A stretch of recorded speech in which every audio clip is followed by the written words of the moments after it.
বলে কৌশলে তার প্রেমের ফাঁদে ফেলাইতে পারি, তাইলে ছেলেটার ঈমানটা নষ্ট হয়ে যাবে। এই ছেলেটা সবচেয়ে বড় সাহসী বীর যোদ্ধা, এই ছেলেটাকে আমাদের পক্ষে নিতে পারবো, মুসলমানরা আর জয় করতে পারবে না। একবার শক্তি দিয়া বলা যাবে কি নাউজুবিল্লাহ। বাবা একটু মনোযোগ দিয়ে শুনেন, কাজে লাগবে।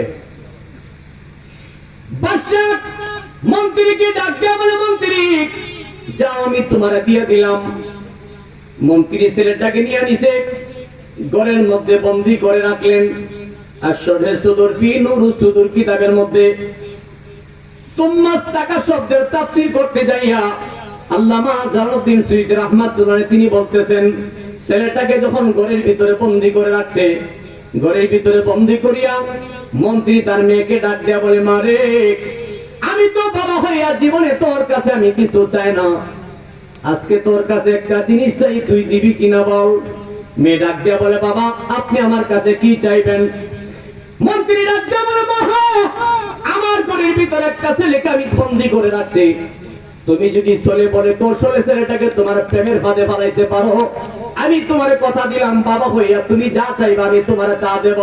একবার শক্তি দিয়া বলা যাবে কি নাউজুবিল্লাহ। এমন কিছু সিস্টেম হুজুর আমরা দেশে চলে আসেনি, আমার কথা কি রাগ করেন আপনারা? অনেক অনেক জায়গায় দেখা যায় অনেক সরল মানুষকে বিপদে ফেলায় জাদাতে ধরে বিয়ে করাই যায়, নাই মনে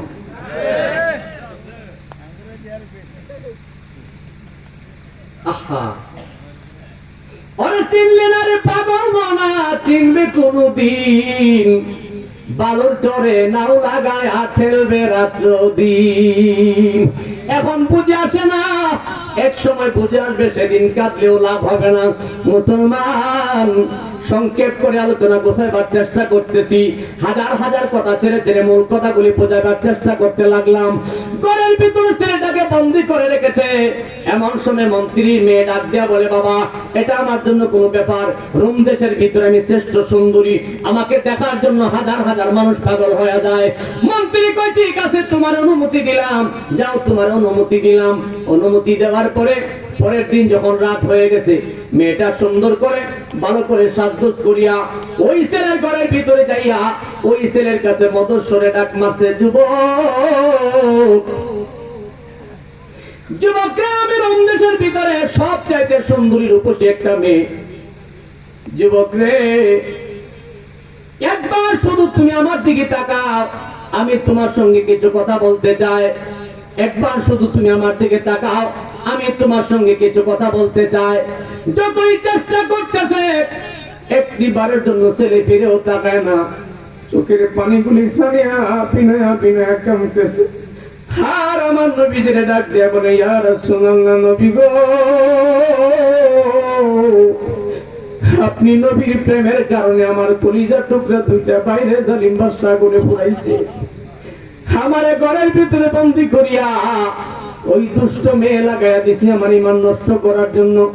ইয়া রাসূলুল্লাহ আমি তো আপনার জীবনের চাইতে বেশি ভালোবাসি, নবী গো মেহেরবানি করে আপনি আমার দিকে নজর রাখবেন। একবার শক্তি দিয়া বলা যাবে কি ইয়া রাসূলুল্লাহ। চোখের পানি ছেড়ে ছেড়ে কান্দে কান্দে মেয়ে যতই চেষ্টা করে একটিবারের জন্য ছেলে তাকায় না। চেষ্টা করতে করতে করতে করতে রাতটা যখন শেষ হয়ে গেছে, সকালে যখন বাহিরে গেল, মন্ত্রী জিগায়, কি গো মা কি তোমার খবর? মেয়ে ডাক দিয়া বলে, বাবা রে আমি কি শুনাইতাম, আমার জীবনে আমি কত যুবক দেখলাম, আমার জীবনে আমি কত যুবক দেখছি, এমন যুবক তো জীবনে কোনোদিন দেখি নাই। মন্ত্রী ডাক দিয়া বলে, মা তুমি কি বলতে চাও? মেয়ে ডাক দিয়া বলে, বাবা সারাটা রাত আমি চেষ্টা করলাম, একটি বারের জন্য ছেলেটারে ফিরাইতেও পারলাম না। বাবা গো একটা জিনিস আমি লক্ষ্য করে দেখেছি, ছেলেটা ঘরের ভিতরে যখন গুনগুন গুনগুন করে কান্দে, আর ছেলেটা কি জানি গুনগুন গুনগুন করে গান গায়। আমার জীবনে আমি কত সুন্দর গান শুনছি, এমন মজার গান আর শুনছি না। আল্লাহু আকবার। যদিও বেদরদি মেয়ে গান বলতেছে, কিন্তু ছেলে আল্লাহর কোরআন পড়ে, ছেলে পড়ে আল্লাহর কোরআন, আমার নবীর সামনে নাচ গায়, মনের আগুন নিয়ে গুনগুন করে যাইতেছে আর গাইতেছে, পাইলে নিরালাই গো নবী, পাইলে নিরালাই, পাইলে নিরালাই, আমি নূর কদমে চুমু খাবো, নুরি কদমে চুমু খাবো, চরণে ধুলি মাখবো গায়, পাইলে নিরালাই গো নবী, পাইলে নিরালাই, পাইলে নিরালাই গো নবী, পাইলে নিরালাই। আরে আমার নবী নূরের নবী, আমার নবী জিন্দা নবী, ঠিক আছে ঠিক? আরে দয়া করে দয়াল নবী দেখানি দিবাই, পাইলে নিরালাই গো নবী, পাইলে নিরালাই, পাইলে নিরালাই গো নবী, পাইলে নিরালাই। আমি নূর কদমে চুমু খাবো, চরণে ধুলি মাখবো গায়, পাইলে নিরালাই গো নবী, পাইলে নিরালাই, পাইলে নিরালাই গো নবী, পাইলে নিরালাই। একবার মহব্বতে বলেন না ইয়া রাসূলুল্লাহ, বাবা একটু মহব্বতে বলেন না ইয়া রাসূলুল্লাহ। মুসলমান মেয়ে বলে, বাবা জীবনে কত গান শুনছি, এমন গান শুনি নাই। ছেলে চোখের পানি ছাড়িয়া ছাড়িয়া আল্লাহর কোরআন তেলাওয়াত করতেছে, বিসমিল্লাহির রাহমানির রাহিম।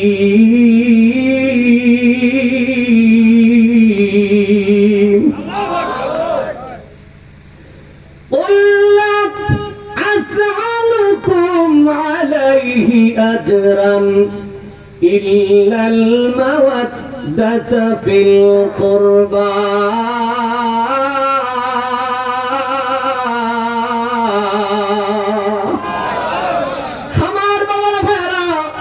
মধুর সুরে চোখের পানি ছাড়িয়া ছাড়িয়া আল্লাহর কোরআন পড়ে মেয়ে বলে, জীবনে কত সুন্দর গান শুনছি, এমন সুন্দর গান শুনি নাই।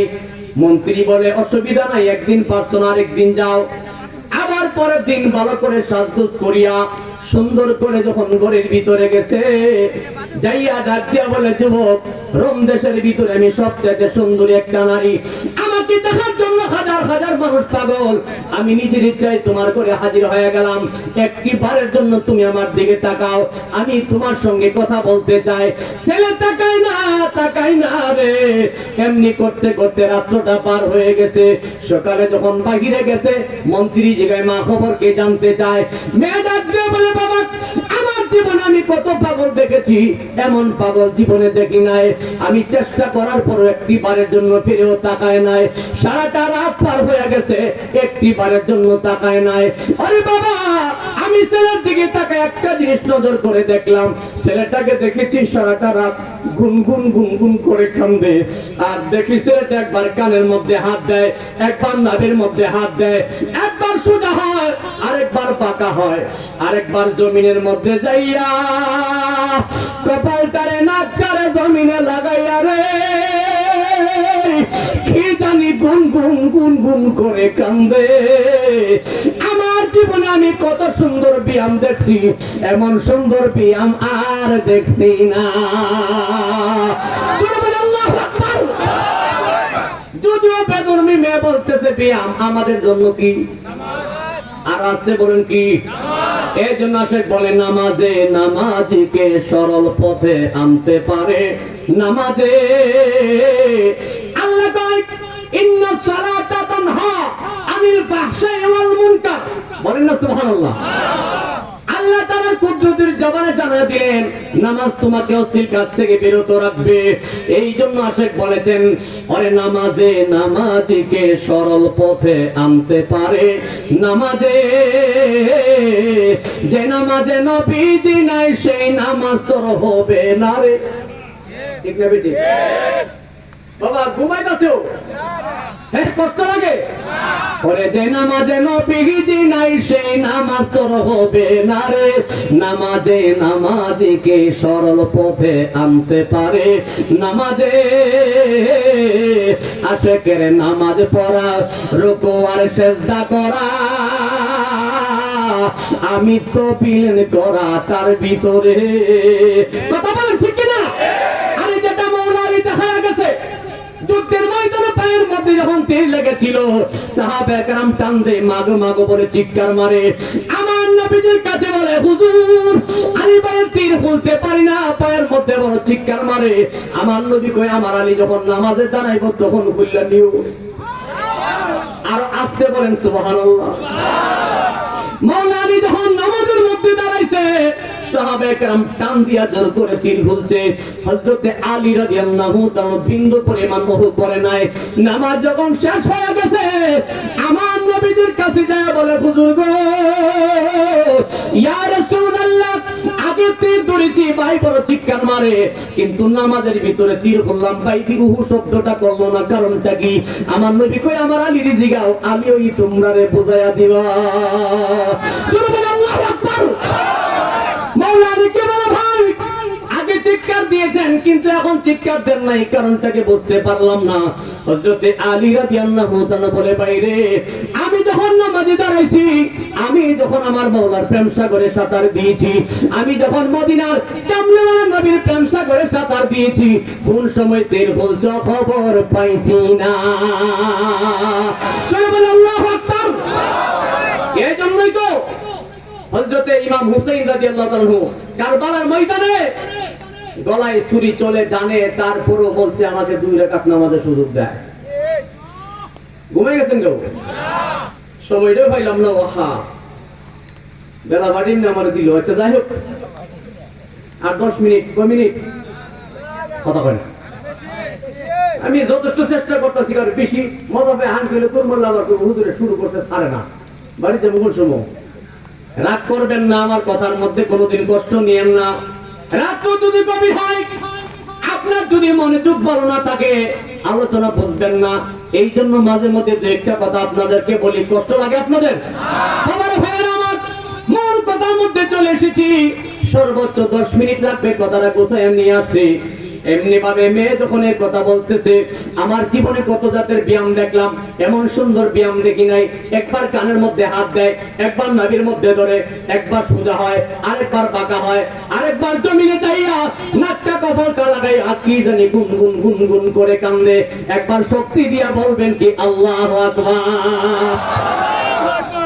মন্ত্রী তো বুঝে না অসুবিধা নেই আরেকদিন যাও এইভাবে 40 রাত কত রাত আর আসতে বলেন কত রাত এই 40 রাতের বিবরণ দিলে মেম্বার সাহেব আজকে 40 রাতের বিবরণ দিলে আপনারা তো ধৈর্য ধারণ করতে পারতেন না আমি 39 রাতের মাথায় চলিয়া যায় যাতে মূল কথাটা শোনাইতে পারি একবার শক্তি দিয়ে বলেন না আল্লাহু আকবার আমার ভাইরা এমনি ভাবে মন্ত্রী বলে তুমি আরেকদিন যাও তৃতীয় দিন মেয়েটার ভালো করে সাজগোজ করে ঘরের ভিতরে গেছে ডাক দিয়া বলে যুবক রে আমার মতো এমন সুন্দর একটা মেয়ে তোমার কাছে এসেছি কেন তুমি একবার আমার দিকে তাকাও না একবার শুধু তাকাও আমি তোমার সঙ্গে কথা বলতে চাই কিন্তু ছেলে তাকায় না চোখের পানি ছেড়ে ছেড়ে কান্দে এমন করতে করতে রাত্রটা পার হয়ে গেল সকালবেলা মন্ত্রী জিগায় মা তোমার খবর কি মেয়ে ডাক দিয়া বলে বাবা আমার জীবনে আমি কত যুবক দেখলাম এমন যুবক কোনোদিন দেখি নাই ছেলেটা কিভাবে ব্যায়াম করে গুনগুন করে কান্দে বাবা গো আজকে আমি ওই ছেলের দিকে তাকায়া একটা জিনিস আমি লক্ষ্য করে দেখলাম ছেলেটা যখন গুনগুন গুনগুন করে কান্দে হঠাৎ দিকে ঘরের মধ্যে কি জানি ঝিলমিল ঝিলমিল করে আরে কি পাগল পার নাইলে রে মুর্শিদ কি পাগল পার নাইলে রে মুর্শিদ কাইরা নীলে আমার মন প্রাণ তোমায় না দেখিলে বা চেনা রে পরাণ অগয়া আমার মুর্শিদ চান তোমায় না দেখিলে বা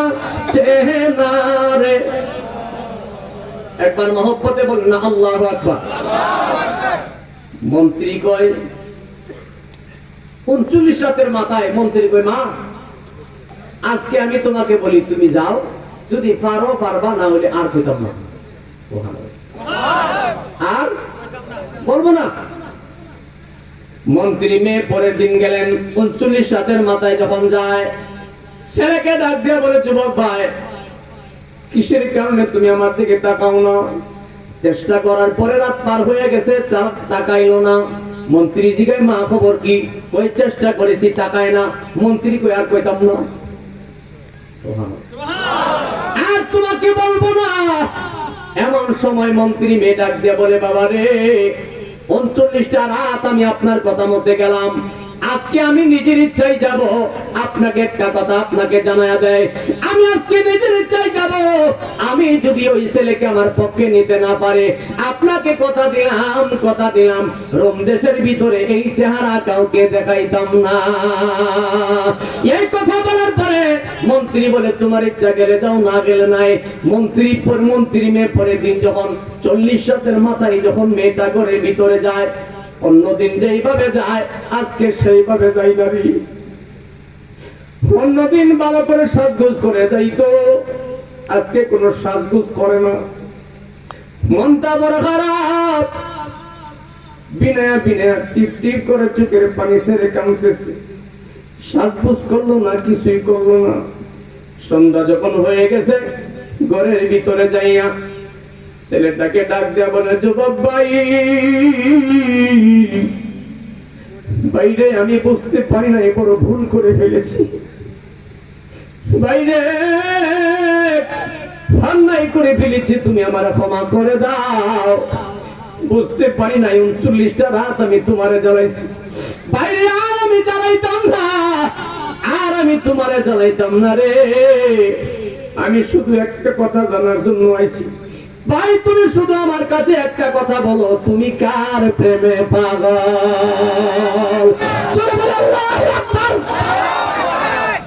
ভাইয়া তুমি একবার শুধু বলো, তুমি কার প্রেমে পাগল? যার প্রেমে পাগল হইলে রে দুনিয়ার সুন্দরী নারী পর্যন্ত ফুলিয়া থাকা যায়। বাইরে আমি বুঝতে পারি না, আমার ক্ষমা করে দাও, আর আমি জানাইতাম না। আমার কাছে বলো তুমি কার প্রেমে পাগল? আরে তুমি তার প্রেমে পাগল হইছো, তুমি তার প্রেমের মালা আমার গলায় পরাইয়া দাও। একবার জবান খুলে বলেন না ইয়া রাসূলুল্লাহ। হেদায়েতের মালিক কে? একটু জবান খুলে বলেন কে? এই কথা বলার পরে 40 রাত পর্যন্ত ছেলে তাকায় নাই। 40 রাতের শেষে মেয়ে যখন বলছে ভাই তুমি যার প্রেমে পাগল তার প্রেমের মালা আমার গলায় পরাইয়া দাও, ছেলেটাকে আর ফিরে যখন চাইতে দেরি হয়েছে, মেয়েটা একটা সেকেন্ড দেরি করে নাই, চিৎকারটি ছেলের পায়ের মধ্যে পড়ে গেছে। ডাক দিয়া বলে বাইরে আমি বুঝতে পারি না, আমি অন্যায় করে ফেলেছি, ভুল করে ফেলেছি, মেহেরবানি করে তুমি আমার ক্ষমা করে দাও। বাইরে আমার ক্ষমা করে দাও, আমি তোমার ডিস্টার্ব করেছি, বুঝতে পারি নাই। আমার কাছে বলো না তুমি কার প্রেমে পাগল? যার প্রেমে পাগল হইলে দুনিয়ার সুন্দরী নারী পর্যন্ত বলে থাকা যায়। এমন সময় তুমি ডাক দিয়া বলে বলবে আমি যার প্রেমে পাগল, তার প্রেমে পাগল হওয়ার কারণে জালিম বাদশা আমার কলিজার টুকরা দুইটা বাইরে আগুনের মধ্যে পোড়াইছে, আর তোমার বাবা আমার ঘরের মধ্যে বন্দি করে রাখছে, তোমারে লাগায়া দিছে চলে বলে কৌশলে আমার ইমানটা নষ্ট করার জন্য। আরে বোন আমি যার প্রেমে পাগল তার নাম মুহাম্মাদুর রাসূলুল্লাহ সাল্লাল্লাহু আলাইহি ওয়াসাল্লাম। একবার মহব্বতের আওয়াজে বলেন না আল্লাহু আকবার, আরো জোরে বলেন না আল্লাহু আকবার। এর মুসলমান বাবাজি কি বুঝাইতে চাইলাম, এই কথা যখন বলতেছেন মেয়ে ডাক দিয়া বলে ভাই আমি ভুল করেছি, আমার মাফ করে দাও, বলো আমার কি করতে হবে, বলো আমার কি করা লাগবে। এমন সময় ওই ছেলে ডাক দিয়া কই বোন রে আমি যার প্রেমে পাগল তার প্রেমের মালা যদি তোমার গলায় লাগাইতে চাও, তোমারও তো সে দুঃখ দর্দ লাঞ্ছনা হয়ে যেতে পারে। মেয়ে ডাক দিয়া বলে জীবনের মায়া ছেড়ে দিলাম, তুমি যা বলবা সেটাই আমি মেনে নেব। এমন সময় ছেলে বলে আমার সঙ্গে পড়ো লা ইলাহা ইল্লাল্লাহু মুহাম্মাদুর রাসূলুল্লাহ সাল্লাল্লাহু আলাইহি ওয়াসাল্লাম। একবার বড় করে বলবেন কে মারহাবা। মেয়ে এখন কি হয়ে গেছে? মুসলিমা হয়ে গেছে, মুসলমান হয়ে গেছে। ছেলেও কান্দে, মেয়েও কান্দে। ছেলে কই বোন তুমি কি আমার বিপদে ফেলাইবা? মেয়ে বলে ভাই না, জীবন থাকতে তোমার ক্ষতি হইতে দিতাম না। মেয়ে কান্দে। যখন সকাল হয়ে গেছে, বাইরে যাওয়ার পরে মন্ত্রী জিগায় মা তোমার খবর কি জানতে চায়। এমন সময় ডাক দিয়ে বলে বাবা রে, 39টা রাত আমি তোমার কথায় গেলাম, কোন কাজে আসে নাই। আজকে আমি সাকসেসফুল হয়ে গেছি। বাবা একটা কথা জানায় দেয়, তুমি আমার বলেছিলে আমি যদি ছেলেকে আমার পক্ষে নিতে পারি আমি যা চাই তুমি আমার তা দিবা। বাবা রে, এই দুনিয়ার ধন সম্পদ আমার লাগবে না, লাগবে না, এই ধন আমার লাগবে না রে। যে ধন আমি পাইছি টাকা দিয়া মিলে না। আল্লাহু আকবার। আমি জোরে বলি ইয়া রাসূলুল্লাহ। মেয়ে বলে এই ধন আমি পাইছি, ওই ধন টাকার বিনিময়ে পাওয়া যায় না। আমার টাকা কোনো কিছুই লাগবে না, আমি ধন্য হয়ে গেছি। মন্ত্রী মনে মনে ভাবছে ছেলে রাজি হয়ে গেছে, রাজি হয়ে গেছে বুঝি। ওই ঠিক আছে মা, তাইলে চলো ওই ছেলের কাছে যাই, ছেলেকে নিয়ে বাদশার দরবারে যাব। মেয়ে বলে না না, এমনি ভাবে আমি যাইতে পারি না। কই কেন? আমি রোম দেশের ভিতরে শ্রেষ্ঠ সুন্দরী একটা ছেলেকে নিয়ে যদি আমি দিনের বেলা যাই আমার প্রেস্টিজের ব্যাপার সেবার আছে। কই কি করবা? কই রাতের বেলা যাবো। আরো আসতে কোন সুবহানাল্লাহ। রাতের বেলা যাইবা? আচ্ছা যাইও, অসুবিধা নেই, তবে যাই, আমার ডাক দিও। মেয়েরে বুদ্ধিটা দিল কে? এগিয়ান কে দিছে? মেম্বার সাহেব আপনারা জানবেন আগেকার দিনে বিয়ে হইতো রাতে না বানায় গেছি? আগের দিনে বিয়ে কি হইতো? রাতে হইতো। কেন রাতে হইতো? কারণ যেন নারীদেরকে মানুষে দেখতে না পারে। এখন তো দিনের বেলা তো হয় হয়, শুধু তাই না, এমন পোশাক চিন্তা যায় বউ তো এবার আর করে দিকে যায়। তাই কথা বলো বেমজা কইতাছি, মনে মনে করবো কইতে হুজুর লইছি কিন্তু ওয়াজ। আহা, যদি বিবেকবান হন, আমি যে একটা আয়াতের মাত্র একটু তাফসীর করতে গিয়ে 2 ঘন্টা 3 ঘন্টা সময় যেতেছে, আমি কইতে হয় না কোন সময় টাইম গেছে। আপনারা রাগ করতেছেন নাকি? বাবার আমার আলোচনা কিন্তু শেষ, বুঝাই নিয়ে আসছি, শেষ, আর আলোচনা করতাম না। কিন্তু যেটা বুঝাইতে চাইলাম, মেয়ে এখন কি হয়ে গেছে? মুসলমান হয়ে গেছে, মুসলিমা হয়ে গেছে। মাত্র 2 মিনিটের ভিতরে আমি কথাটা শিরোনাম বুঝাই আপনাদের কাছে, লম্বা চড়া করতে চাচ্ছি না, আপনারা কষ্ট হবে বিদায়, শীতকাল রাত।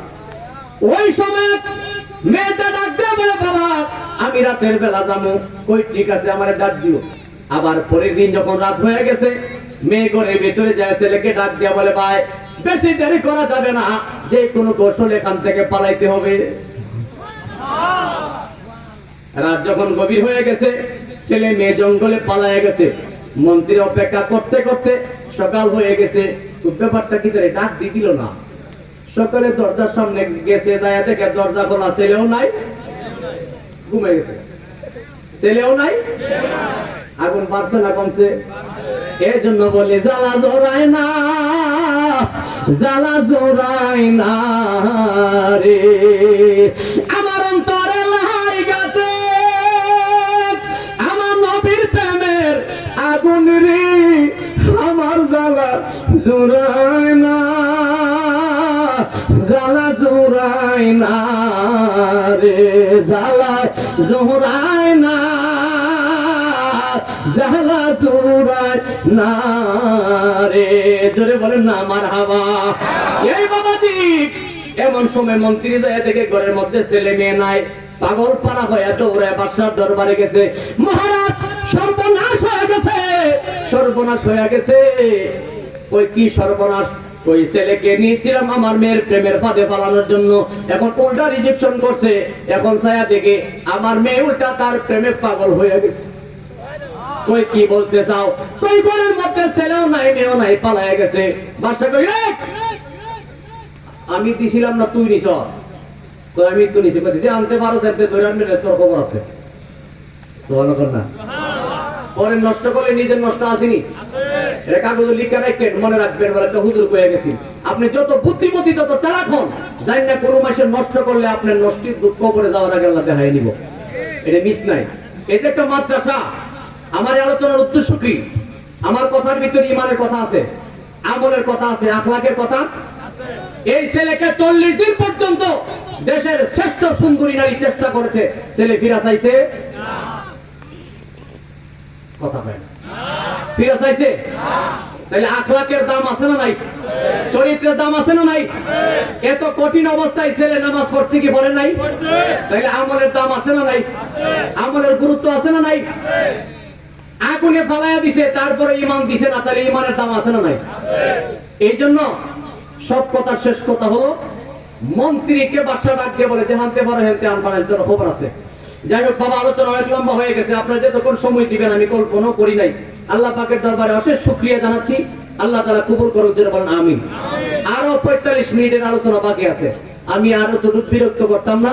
তবে আমার মাহফিল কমিটির পক্ষ থেকে আমার কাছে একটা আবদার করেছেন, আমি সেই আবদারটা আপনাদের কাছে রাখবো। আপনারা কি উঠে যাবেন গা? যাবেন গা? বই পাওয়ার দরকার নাই। আমার পূর্বে আমার বন্ধু মাওলানা আমির ইসলাম শেরপুরি সাহেব আপনাদেরকে কালেকশন করেছিল মাদ্রাসার জন্য। মাদ্রাসা এটা ইসলামিক প্রতিষ্ঠান, দ্বীনি প্রতিষ্ঠান। মাদ্রাসায় পড়াশোনা করলে কি হয়, মাদ্রাসায় ছেলে দিলে কি হয়, রোজা রাখলে কি হয়, এই ফজিলতের বয়ান বহু শুনেছেন। শুধু একটা কথা ছোট্ট করে আপনাদেরকে শোনাই। আপনার আমার নবী সরকারে দু জাহান নবী মুস্তাফা বলেছেন, কোন একজন মানুষ যদি তার একটা সন্তানকে মনোযোগ, তার একটা সন্তানকে ইলমে দ্বীন শিক্ষা করার জন্য দেয় মাদ্রাসায়, ওই ছেলে যতদিন পর্যন্ত ইলমে দ্বীন অর্জন করবে, আমল করবে, ওই বংশের লোকেরা কবর থেকে সওয়াব পাবে। যেটা বলেন সুবহানাল্লাহ। তো আমি তো আপনাদের এলাকার পরিবেশ বেশি বুঝি না, নতুন আসছি তো। আচ্ছা, আমি আপনাদের কাছে আমার মাহফিল কমিটির পক্ষ থেকে মাদ্রাসার জন্য, দ্বীনের জন্য একটা অনুরোধ আপনাদের কাছে। এখানে মাহফিল পুরা প্যান্ডেলের ভিতরে এখানে এমন কোন মানুষ আছেন কি হুজুর আমি 5,000 টাকা দিব? হ্যাঁ, আচ্ছা আচ্ছা, দানের কালেকশন নাকি? আমাদের এলাকাতে এইভাবে টাকা কালেকশন হয়। যাই হোক, তো আপনারা সংসার জিন্দেগি করতে গিয়ে, কৃষি কাজ করতে গিয়ে তৌফিক অনুযায়ী, যার তৌফিক অনুযায়ী একটু শরীক থাকবেন। এখানে এমন কেউ আছেন কি আপনার তৌফিক অনুযায়ী আপনি কিছু শরীক থাকবেন? আমি বলবো না আপনি কতটুকু দিবেন। একজন মানুষ দেখি আমার সম্মানটা আপনাদের কাছে থাকে কিনা। মাশাআল্লাহ, আমাদের হুজুরকে আপনারা চিনেন তো? ঘুমাই গেছে, চিনেন তো?